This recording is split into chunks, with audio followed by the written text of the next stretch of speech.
Welcome, ladies and gentlemen, to our next edition of the Griffin Coaches Show. I'm Chris Davis. We'll be joined momentarily by Brooke Callahan, the head women's volleyball coach, and Madi, Bogle, one of our star outside hitters.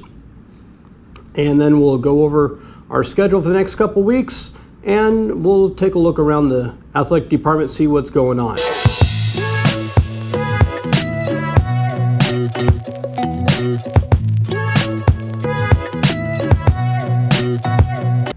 We're here with head coach Brooke Callahan and the one and only five-time, no, I'm just kidding, four times now, conference player of the week, Madi Bogle. Greetings, how are we? Good. Doing well. That's good. Coach, let's talk about this nice little run that we've got going on in conference, and for that matter, 11 games overall. Your thoughts on the first round of conference?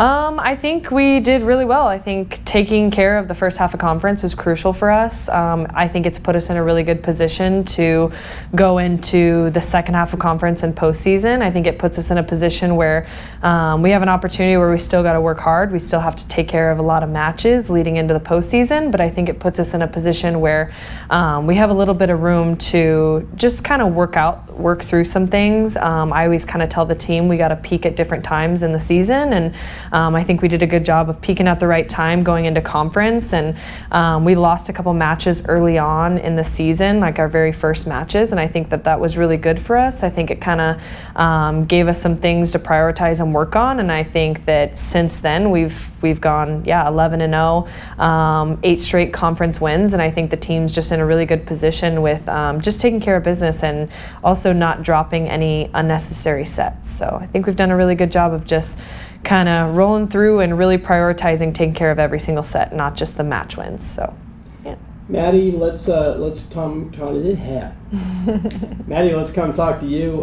So far, your team is doing outstanding well in the conference. Your thoughts on from the team's perspective on how the first round has gone? Before every game, we always have our pregame rituals to get us all hyped up, and I think that going into conference after our rough start, we were super determined to beat Mesa and Miracosta, and we are just having a lot of fun, and we're really excited to go into the second half of conference and hopefully go undefeated just like the first half. Coach, you guys just yesterday got ranked number 5 in the state. Congratulations on that. Thank first of you. all, along with Madi and the team. What do you guys need to do to keep that pace up and possibly get a little higher maybe?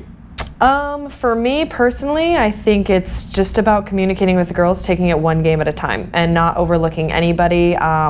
Tomorrow's match against Palomar is just as important as our match Friday against Miracosta, and I think that's how we've been kind of taking care of each week. It's day by day and match by match, and I don't really even talk about a state championship or playoffs. It's just a matter of we got to take care of what's right in front of us. And so I think we've done a really good job week by week of just having a focus point. And again, that's kind of changed because we're constantly changing. I think we're constantly improving, and I think different parts of our game are getting better and also just being exposed. And so it's fun. It's been challenging, and I think the girls have gotten better in different capacities every single week.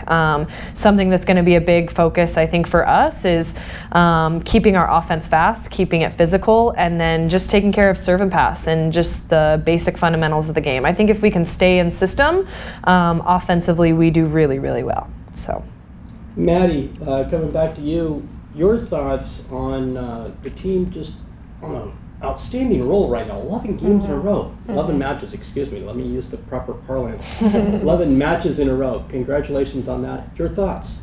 Well, we put in the work every single day at practice, and Brooke drills us, and we get to play a lot, and we have a lot of fun. And I think we did have a rough start in the beginning, and with a lot of freshmen coming in, they had to get used to the G House culture and how we play and how everything is with us. And I think that they're doing a good job stepping up, and sophomores did a good job stepping up, showing them that role. So it's been pretty good. We have a lot of energy. Our bench goes crazy for us.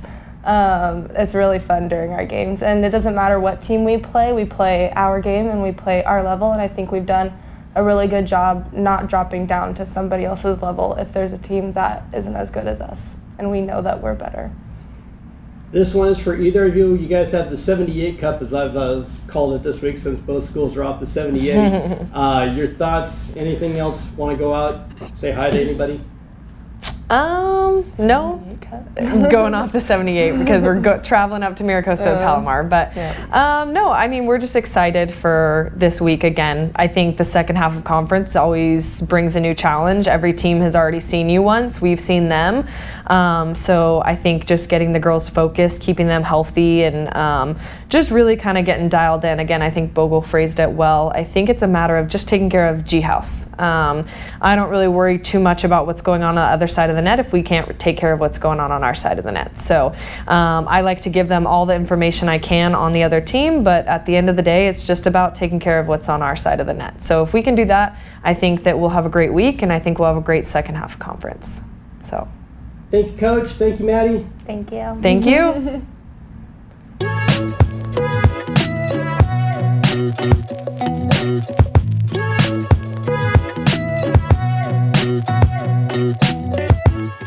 Taking a look around the teams that are in action right now. The men's water polo team, as of recording, is 10-7. They will be playing Mesa before we get this up, so we'll find out how they do against Mesa on Wednesday. Also, they are 3-0 in conference. They are leading the PCAC and are threatening to get into the top 15 as far as the state is concerned. As far as the women are concerned, they're above 500 as well. They're at 5-4, 2-1 in conferences. They struggled against Palomar to open the conference season, and then they have bounced back with wins over Crafton Hills and Southwestern. They will also be playing Mesa on Wednesday. Moving over to football, the Griffin took on Mount San Jacinto last weekend and lost 35-10.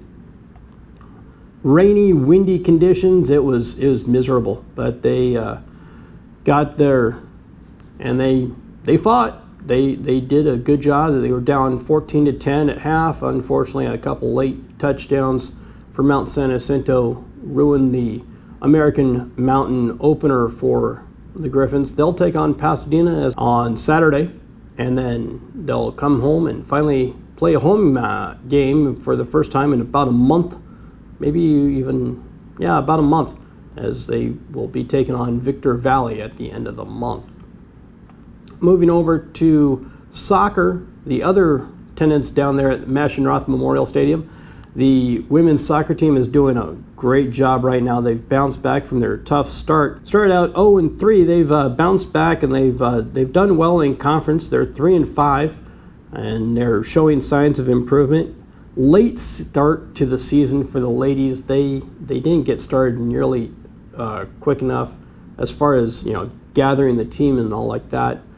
Then what they did in years past is some logistical issues with the field and the coaches and everything. But they got that all squared away now, and they're battling in conference. They take on Imperial Valley this week, and then they will take on Palomar and City next week.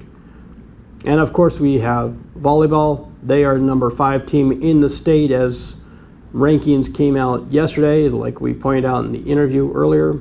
They take on the Battle of 78 this week, Palomar and Miracosta. Both schools are off Highway 78 up in North San Diego County.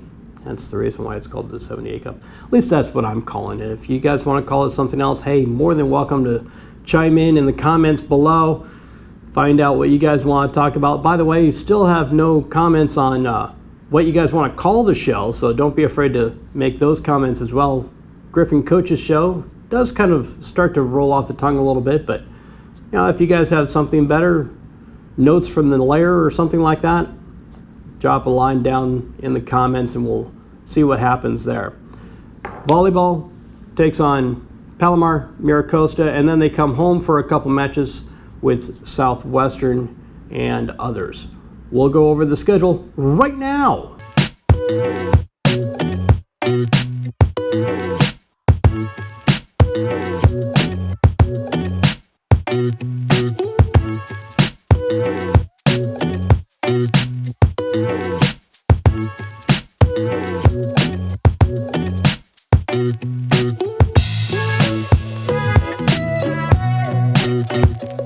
Mm-hmm.